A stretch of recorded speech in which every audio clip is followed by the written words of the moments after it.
And I think there'll be a tremendous turnout at this bowl game. I would suspect they'll probably be sold out because Penn State travels well, and Kentucky, there's so much excitement for this, or what's been done this season, and you have large alumni bases in the state of Florida and in the city of Atlanta for Kentucky. So I think the Big Blue Nation will turn out, and it's been, a lot of fun this season to see how that's played out for Kentucky.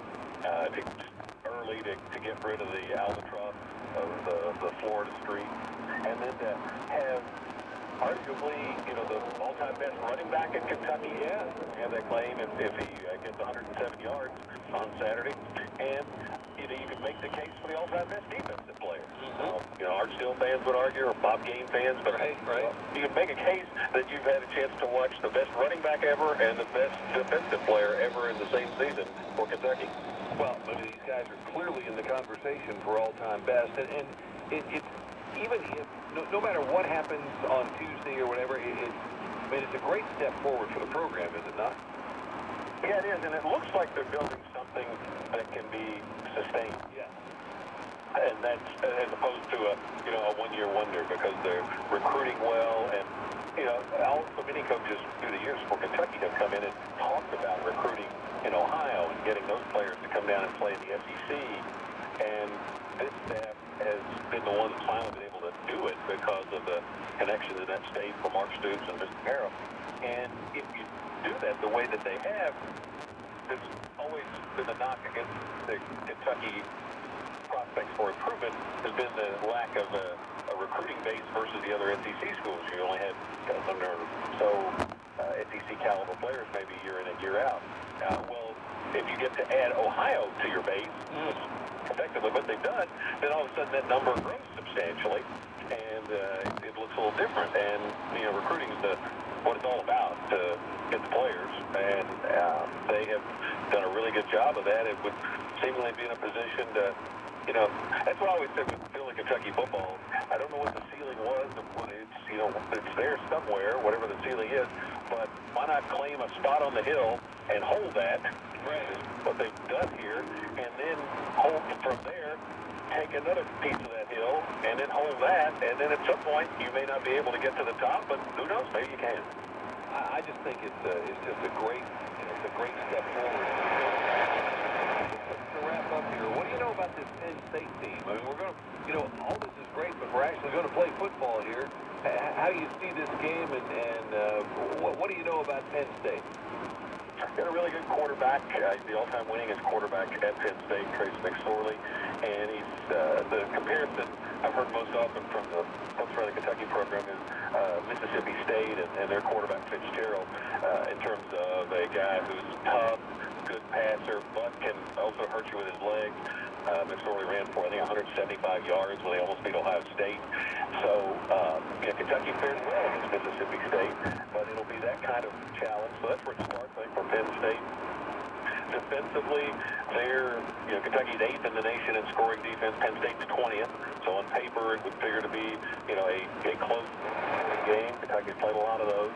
But I think it will be, I look for it to be, a game in the probably low 20s and decided in the fourth quarter.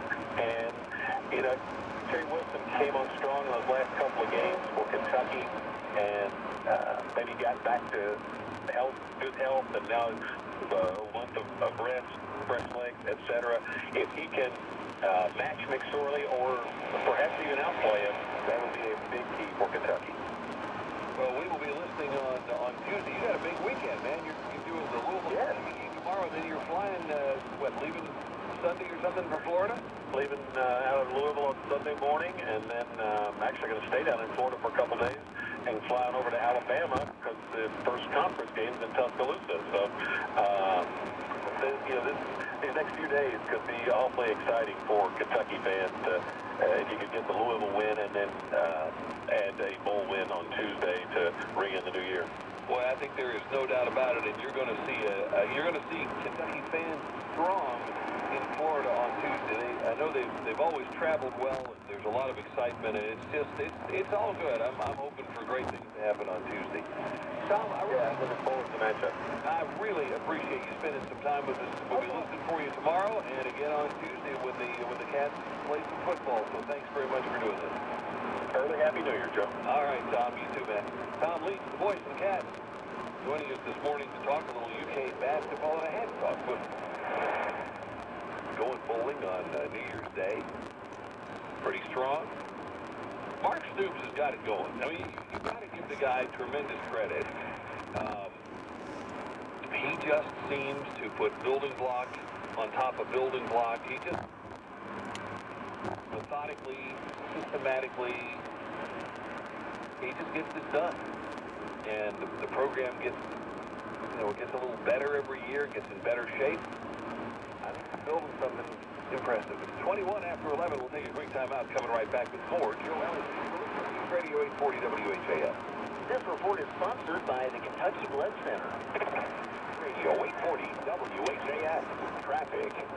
All accidents and broken downs have now been cleared westbound on the water, so the latest was a broken down at Poplar level. The accidents were earlier and have been cleared for a bit. This takes us to a clean slate. Traffic on 71 is looking good. Same for 64 and 65. If you spot traffic problems, call the Sullivan University tip line at 479-2336. Our next report is in 15 minutes. Chuck Ingram, News Radio 840 WHAS.